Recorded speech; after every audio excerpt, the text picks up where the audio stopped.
Hi நண்பா, இந்த ஒரு வீடியோவில் விஜய் டிவியன் சூப்பர் சிங்கர் சீசன் 10 ஃபினாலே வந்து பார்த்தீங்கன்னா முடிஞ்சிருக்குது. இந்த ஒரு நிகழ்ச்சியில் பங்கேற்ற போட்டியாளர்கள் 5 பேருக்குமே என்னென்ன பரிசுகள் வந்து கிடைச்சது, அது மட்டும் இல்லாமல் வின்னர் மற்றும் ரன்னர்ஸுக்கு என்னென்ன பரிசு வந்து கிடைச்சது அப்படின்றதையும் இந்த ஒரு வீடியோவில் மட்டும் வந்து பார்க்க போகிறோம். அதுக்கு முன்னாடி சூப்பர் சிங்கர் சீசன் 10 உங்களுக்கு பிடித்த போட்டியாளர் யார் அப்படின்றத மறக்காம கமெண்ட் பண்ணுங்க. இன்னும் நம்ம சேனலை சப்ஸ்கிரைப் பண்ணி பண்ணிங்கன்னா மறக்காம பண்ணிக்கோங்க. ஓகே அன்பா, வாங்க இன்னைக்கான வீடியோக்குள்ள போகலாம். ஓகே அன்பா, பரபரப்பான சூழ்நிலைக்கு இடையில சூப்பர் சிங்கர் சீசன் 10 ஃபினாலே வந்து நடந்து முடிஞ்சிருக்கு. இதுல நம்ம எதிர்பார்த்ததை விட வின்னர்ஸ் மற்றும் ரன்னர்ஸ்ல ஒரு சில மாற்றங்கள் வந்து ஏற்பட்டிருக்கு. இந்த 5 போட்டியாளர்களுக்கும் என்ன பரிசுகள் கிடைச்சது அப்படின்றத பாக்குறதுக்கு முன்னாடி யாரு வின்னர் மற்றும் ரன்னர் அப்படின்றத வந்து பார்த்துடலாம். செகண்ட் ரன்னர் அப்பா வைஷ்ணவி வந்து வந்திருக்காங்க. ஃபர்ஸ்ட் ரன்னர் அப்பா ஜீவிதா வந்து வந்திருக்காங்க. நம்ம எல்லாருமே எதிர்பார்த்தது போல ஜான் தான் சூப்பர் சிங்கர் சீசன் 10 டைட்டில் வின்னராக வந்து வந்திருக்காங்க. இந்த 3 பேருக்கும் எவ்வளவு பரிசு கிடைச்சது அப்படின்றதையும், அது மட்டும் இல்லாம எவ்வளவு பரிசு கிடைச்சது அப்படின்றதையும் டீல வந்து பார்த்துடலாம்.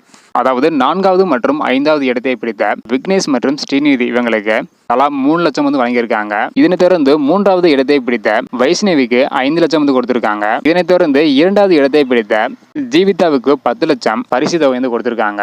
இதனை தொடர்ந்து சூப்பர் சிங்கர் சீசன் 10 டைட்டில் வின்னராக வந்த ஜான் ஜெரோம் இவங்களுக்கு 60 லட்சம் மதிப்புள்ள வீடு வந்து பரிசாக வந்து கொடுத்திருக்காங்க. ஃபைனலிஸ்டுக்கு போன அனைவருக்குமே பரிசு தொகை வந்து கொடுத்திருக்காங்க. இதுல உங்களுக்கு பிடித்த போட்டியாளர் யார் அப்படின்றத மறக்காம கமெண்ட் பண்ணுங்க. இந்த வீடியோ பார்த்தீங்கன்னா மறக்காம எல்லாருக்குமே ஷேர் பண்ணுங்க. ஓகே அன்பா, தேங்க்யூ.